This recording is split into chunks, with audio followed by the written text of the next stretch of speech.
Kalau kita berteman dengan yang maaf ya akhlaknya kurang baik, kita berbuat dosa juga bisa didukung. Atau ginilah, kita berkumpul dengan yang selalu tidak sholat. Kita sholat 2 rakaat aja atau sholat hanya 2 kali dari 5 sudah dianggap soleh. Padahal ini kan sebuah kemungkaran.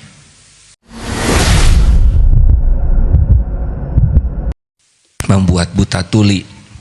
Kalau cinta ke makhluk, cinta ke benda bisa membuat buta tuli kepada kebenaran. Kalau sudah cintanya melampaui kadar yang diperbolehkan untuk makhluk. Nomor selanjutnya,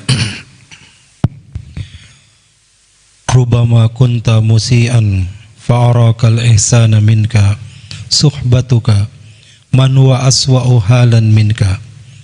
Kemungkinan engkau berbuat kekeliruan atau dosa, maka ditampakkan kepadamu sebagai kebaikan. Oleh karena persahabatanmu kepada orang yang jauh lebih rendah akhlak atau imannya daripadamu. Ya, kalau kita berteman dengan yang maaf ya akhlaknya kurang baik, kita berbuat dosa juga bisa didukung. Atau ginilah, kita berkumpul dengan yang selalu tidak sholat. Kita sholat 2 rakaat aja atau sholat hanya 2 kali dari 5 sudah dianggap soleh. Padahal ini kan sebuah kemungkaran. Jadi kalau kita dengan standar akhlaknya belum baik, kita baik dikit saja sudah dianggap sangat baik. Makanya cari kawan yang standarnya lebih tinggi dari kita, sehingga kita terkatrol terus. Bukan tidak boleh bergaul dengan yang kurang baik akhlaknya, malah harus jadi ladang dakwah. Tapi kalau sudah menjadi sahabat karib, nah kita akan terwarnai. Ingat dulu zaman diuji popularitas, terlalu banyak gaul dengan pejabat, sehingga gayanya juga jadi gaya-gaya pejabat, termasuk tim sekretaris dulu, sekpim namanya ya.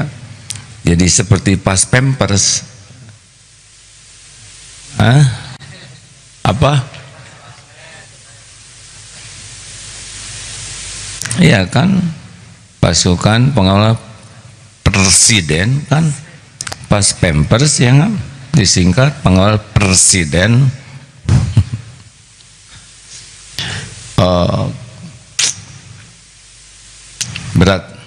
berat standar yang salah bagi seorang yang berada di lingkungan pesantren. Harusnya seperti yang dinasihatkan oleh Rasulullah kepada Abu Dzar. Masih ingat 7 wasiat Rasulullah kepada Abu Dzar?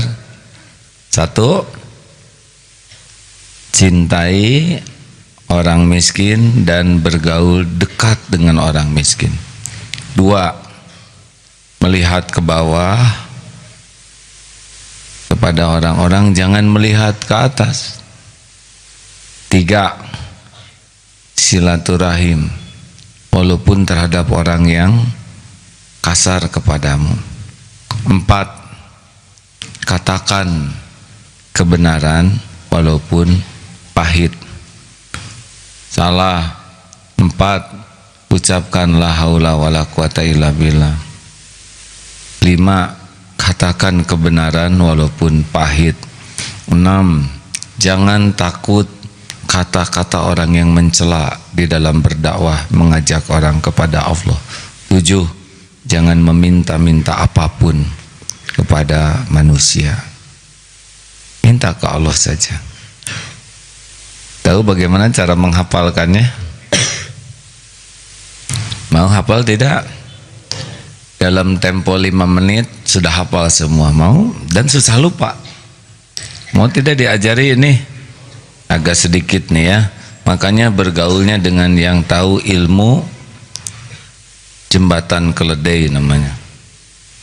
Jadi kalau ngedengar 1 yang kebayang sapu, 2 yang kebayang kuda, 1 sapu, 2 kuda, 3 yang kebayang segitiga, 4 yang kebayang ketupat, 5 yang kebayang delima, 6 yang kebayang orang senam, 7 juju yang kebayang baju. 1 apa? 2 3 4 5 6 7. Nah udah 1 2 3 4 5 6 7.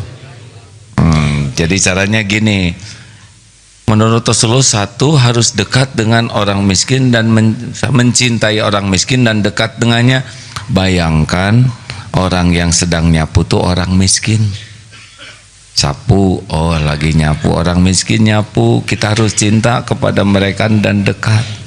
Yang kedua, bayangkan kuda lagi nunduk, lihat ke bawah jangan ke atas. Nah lihatlah kepada orang-orang tuh ke bawah, jangan lihat yang di atas. 3 apa? Segitiga. Ingat segitiga tuh nyambung, silaturahim, walaupun segitiganya kasar, ya. 4 apa? Ketupat. Ucapkanlah la haula wala quwata illa billah. Ketupat kan dimakan, ucapan la. Membuat ketupat itu membutuhkan la haula wala quwata illa billah. Tidak ada daya untuk membuat ketupat tanpa izin Allah, benar? 5 delima tuh biasanya manis, yang ini pahit. Ketika mengucapkan kebenaran, pahit, katakanlah kebenaran walaupun pahit. 6 senam, kita mendakwahi orang yang lagi senam, kemudian mereka tidak nerima, nggak apa-apa, katakanlah kebenaran. Ulangi yang ke-6, jangan takut orang yang mencela ketika berdakwah kepada Allah. Yang ke-7, baju. Nah, jangan minta baju ke siapa-siapa, ya.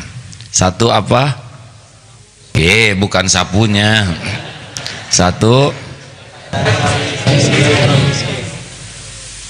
kebayang. 2 3 jelaskan. 3 apa? Sambungkan silaturahmi walaupun, ya, lihat segitiganya kasar. 4 ya, perbanyak ucapan la haula wala quwata illa billah. 5 ucapkan kebenaran walaupun pahit. 6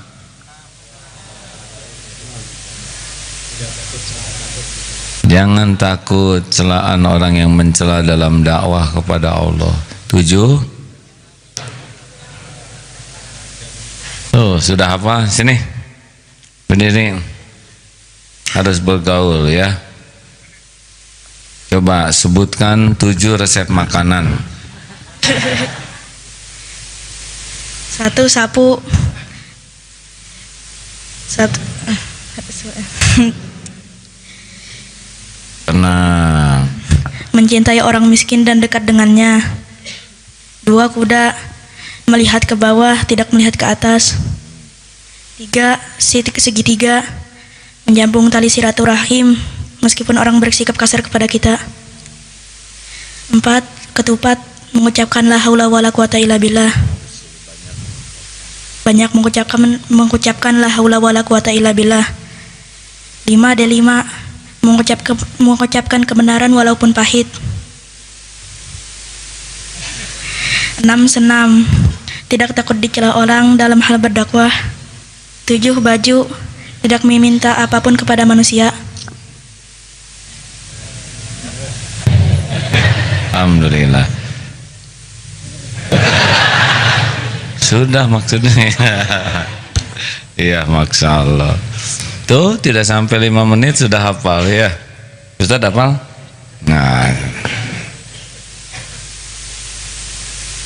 ya, jadi kita justru kalau mau cari teman yang miskin, yang fakir, karena itu akan membuat hati kita lebih lembut, lebih banyak bersyukur dengan apa yang Allah berikan kepada kita, benar? Dan orang miskin itu, kaum duafa itu doanya luar biasa. Kita ngasih 5.000 kepada orang kaya, tidak ada apa-apanya, tapi ngasih 5.000 kepada orang yang tidak punya uang akan keluar banyak doa itu. Yang kedua, jangan lihat ke atas. Kalau lihat tuh ke bawah. Punya motor, lihat yang baru, motor kita jadi jelek, benar? Pokoknya kalau kita lihat yang dikasih dunianya lebih, cenderung kita kufur nikmat, tidak mensyukuri apa yang ada karena sibuk aja. Jangan suka iri sama orang lain ya. Tiap orang tuh punya kapling masing-masing, dan jangan ingin seperti orang lain, gak perlu. Ingin jadi orang soleh saja. Tidak harus saudara seperti saya. Karena tiap orang punya garis beda-beda. Ingin jadi orang yang disukai Allah, cukup, itu sudah cukup. Jadi apa saja ya yang disukai Allah udah selamat. Saya ingin ceramah seperti Agim, terus niru. Ya kan? Nurutan Agim, malah dikutuk oleh yang dengar ya. Jangan, tidak usah ingin seperti orang lain, ingin jadi orang yang bertakwa saja sudah sangat cukup. Perlukah ingin jadi ulama? Tunggu dulu, apa maksudnya jadi ulama? Kalau jadi ulama yang dalam pikirannya hanya diundang orang, ceramah kesana sini, masuk TV, terkenal, dihormati orang, nggak usah pengen jadi ulama. Kalau ulama dalam pikirannya adalah sebagai aksesoris duniawi. Tapi kalau ingin jadi ulama karena dia orang yang takut kepada Allah, sehingga akhlaknya mulia, hatinya bersih, boleh. Yang ketiga apa? Sambungkan silaturahim. Kalau kita mendatangi orang yang sering ke kita tidak aneh, tapi kita mendatangi orang yang tidak mau datang ke kita itu bagus. Mendatangi orang yang bersikap tidak baik ke kita lebih bagus. Kan ada orang yang tidak datang ke kita karena tidak mau datang. Nah, kita baik ke ngedatengin orang yang tidak mau silaturahim, itu bagus. Kalau kita datang ke orang yang sering silaturahim ke kita tidak apa-apa, itu sudah adil. Tapi kalau dia jarang ke kita, kita datang.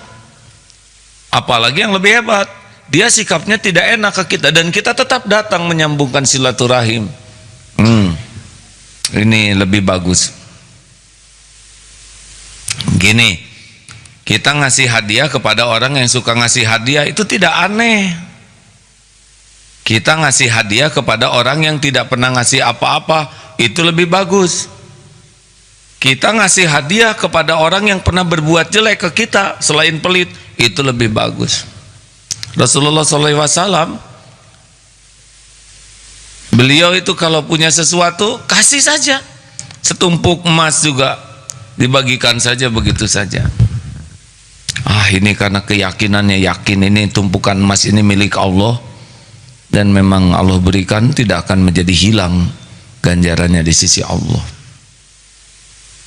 Yang keempat, ucapkan la haula wala quwata illa billah. Hayya 'alas shalah. Apa jawabannya? Untuk ibadah saja kita tidak punya kekuatan. Nah, termasuk mencegah dari kemaksiatan, kita tidak punya kekuatan tanpa pertolongan Allah. Makanya kalau kita lagi tergoda, lagi emosi, syahwat, amarah, atau lagi lemah, kita la haula wala quwata illa billah. Artinya kita enggak bisa menolak maksiat kecuali dengan pertolongan Allah. Tidak bisa juga kita melakukan taat kecuali dengan bantuan Allah. Tidak bisa juga orang bisa memberi manfaat ke kita tanpa izin Allah. La haula wala quwata illa billah.